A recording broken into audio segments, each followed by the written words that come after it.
Dans cet épisode de Une grande vie, nous allons explorer les dangers de la position assise et vous donner 5 stratégies pour les réduire et les éliminer.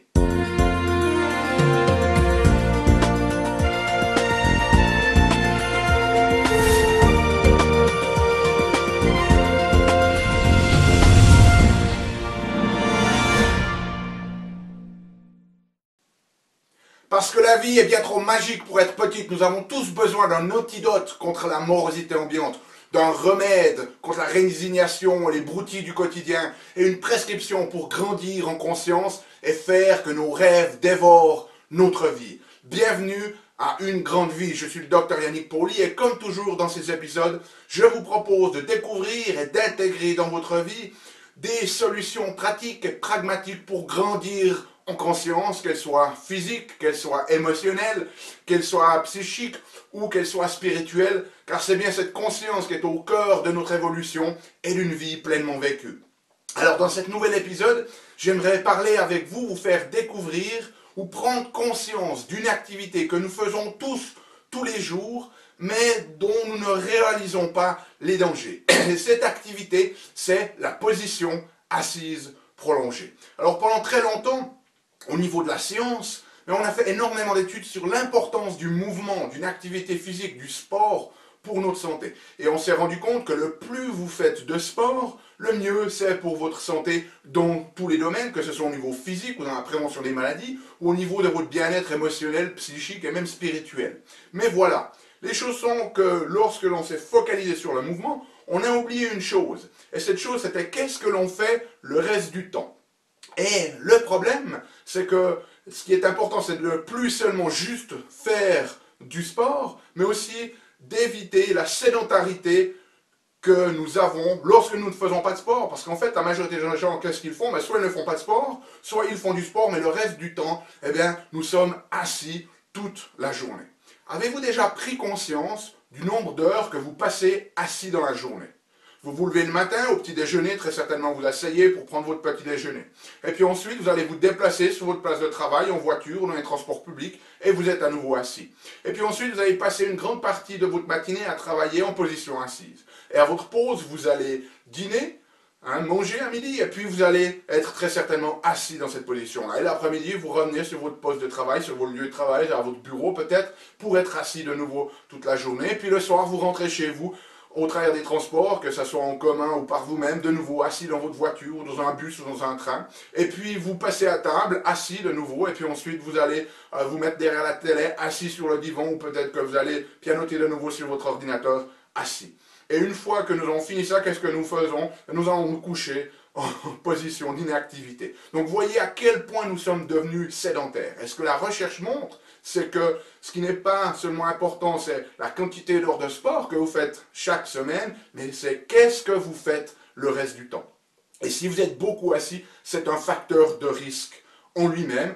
Être assis longtemps, c'est un peu comme le fait de fumer des cigarettes. Si vous faites du sport mais que vous fumez, le fait de fumer vous apporte ses propres facteurs de risque et la position assise est un facteur de risque pour votre santé et pour votre espérance de vie, indépendamment de la quantité d'activité de sport que vous faites le reste de la semaine.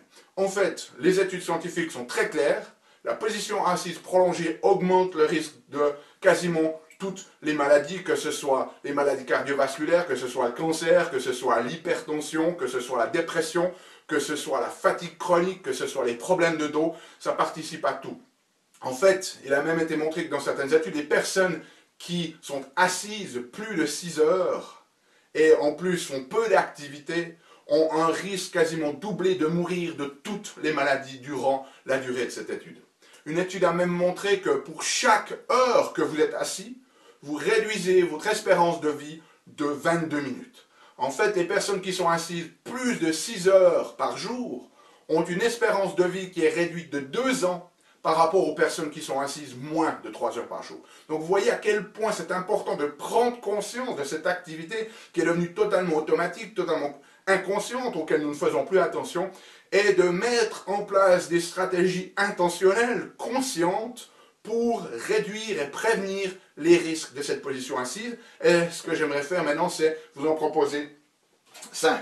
Alors, la première activité que je vais vous proposer, c'est d'éliminer complètement, éliminer 1 heure de position assise par jour. C'est-à-dire que vous prenez tout d'abord conscience de la quantité d'heures que vous êtes assise chaque jour, en calculant le matin, au déjeuner, dans les transports, au travail, etc., etc. Et imaginons que vous arrivez à 9 heures de position assise, vous allez éliminer déjà au moins 1 heure complètement de position assise. Vous n'avez pas besoin d'éliminer 1 heure d'un coup. Vous pouvez éliminer en 4 fois 15 minutes. Et les sondages qui ont été faits en entreprise montrent que les personnes qui éliminent 1 heure de position assise par jour en 4 blocs de 15 minutes ont les résultats suivants. 87% des gens se sentent mieux au niveau de leur énergie. Ils se sentent beaucoup plus énergiques, beaucoup plus de vitalité. 66% des gens se sentent plus productifs dans leur travail en ayant éliminé 1 heure de position assise. 38% des gens se sentent moins fatigués de par le fait d'avoir éliminé cette heure de position assise. Et 50% des gens ont moins de douleur du fait d'avoir éliminé juste 1 heure de position assise au travers de 4 blocs de 15 minutes. Donc première solution, première stratégie, éliminer 1 heure de position assise par jour. Deuxième solution, alterner la position assise et la position debout. Donc trouver un moyen de travailler debout. Il existe aujourd'hui des solutions simples, des bureaux qui montent, même certaines fois des équipements qui permettent de surélever votre ordinateur. Même pas besoin d'être trop high-tech. Chez moi, par exemple, j'ai une position assise à mon bureau et j'ai simplement une petite table haute, un petit peu comme on trouve dans les bars. Et puis, quand je change de position, je mets mon ordinateur portable sur cette table-là. Pas besoin de trucs high-tech, ne vous compliquez pas la vie. Trouvez un endroit où vous pouvez poser votre ordinateur et faire votre travail en position debout. Et l'idée, c'est de changer toutes les 30 minutes. Donc vous faites 30 minutes de position debout et ensuite 30 minutes de position assise et ensuite de nouveau 30 minutes de position debout et ensuite 30 minutes de position assise. Et ça, c'est idéal parce que se lever et travailler debout toute la journée, si vous êtes statique, ce n'est pas nécessairement bon non plus pour vous, au niveau veineux et des varices notamment, mais c'est aussi très difficile au début de s'adapter. Donc, en faisant ce qu'on appelle en anglais ce sit to stand, de assis à debout, et d'alterner comme ça, c'est très très efficace. Dans une étude chez les gens qui avaient des douleurs de dos chroniques, le simple fait de faire ça ont diminué de 31% leurs douleurs chroniques. Ça veut dire que si vous souffrez de problèmes de dos, il y a de fortes chances, et ça c'est une moyenne, hein, bien évidemment, des personnes ont eu plus de diminution, d'autres un peu moins, mais en moyenne, si vous avez des douleurs de dos, que vous passez à cette alternance assis-debout, il y a de fortes chances que vos douleurs se réduisent d'au moins un tiers juste en faisant ça. Troisième solution, c'est levez-vous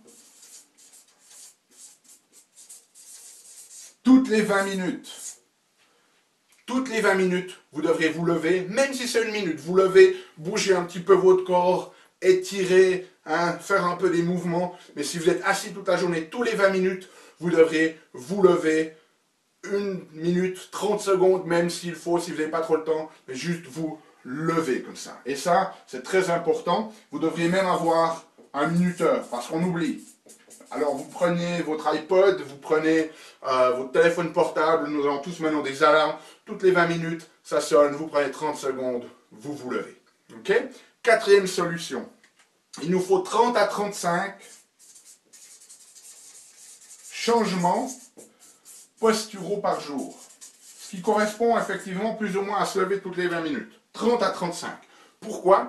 Même dans les études qu'ils ont faites sur ce qu'on appelle les études d'alitement, hein, pour mimer les effets de la pesanteur dans l'espace, ils mettent des volontaires couchés dans les lits pendant de longues périodes, des semaines et des semaines. Et puis avec ça, nous commençons de perdre notre masse musculaire, d'avoir une fonte au niveau osseux, de perdre notre fitness cardiovasculaire, etc., etc.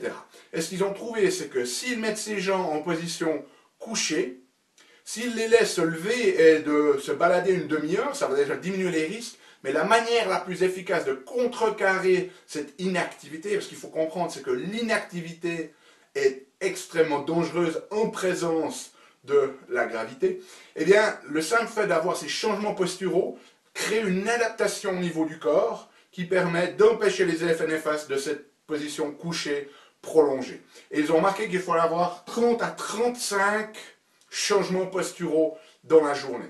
Ça veut dire que par exemple, si vous allez être debout une demi-heure, c'est beaucoup plus efficace d'avoir 15 fois 2 minutes, vous êtes assis, vous vous levez pour 2 minutes, que de vous lever une fois pendant 30 minutes. Okay? Parce qu'à chaque fois que vous vous levez, ça implique des changements et des adaptations posturales, neurologiques, au niveau des hormones aussi, de notre corps pour s'adapter. Et c'est ça qui permet de nous protéger contre les effets néfastes de cette gravité si nous ne sommes pas en mouvement. Donc 30 à 35 sur une journée, ben, effectivement d'une dizaine d'heures, c'est environ 3 fois par heure, tous les 20 minutes. Et puis finalement, marcher 15 minutes après les repas. Alors ça, c'est un conseil qui va nous aider notamment au niveau de notre prise de poids, parce que typiquement, ce qu'on fait, c'est que lorsque l'on mange, notamment si l'on a des repas qui contiennent des hydrates de carbone, des sucres, et bien ces sucres, typiquement, ils vont être stockés. Et si nous avons du mouvement après le repas, bien ces sucres vont être immédiatement éliminés. Si nous restons assis après les repas, ce qui va se passer, c'est que ce sucre, ben, il n'y a aucune dépense énergétique qui est créée par notre immobilité et ils vont être stockés dans nos graisses. En fait, il y a des études qui montrent que après les repas, si nous sommes en position assise, le sucre dans le sang va faire un pic qui sort de sa norme et qui devient dangereux pour notre physiologie et qui dure quasiment 2 à 3 heures, alors que si nous bougeons simplement 15 minutes de marche, rien d'autre, après un repas, ce pic de glucose reste dans la norme et il diminue en 1 heure, ce qui est la norme. Ok, donc voilà les 5 stratégies. Éliminer 1 heure de position debout, 4 fois 15 minutes.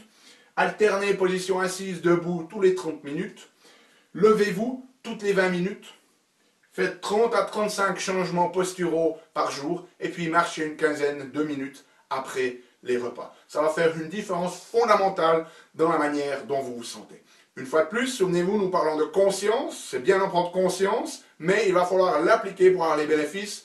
Si vous secouez la tête, vous dites « Oui, mais ça c'est du sens commun, docteur Pauly, je sais bien », mais si vous savez que vous ne faites pas, vous ne savez pas vraiment. Donc mettez ces solutions, ces stratégies en application, prenez-en une, mettez-la en application dans votre vie de tous les jours, jusqu'à ce que ça devienne une routine, une habitude à laquelle vous n'avez plus besoin de penser, et ensuite passez à la suivante.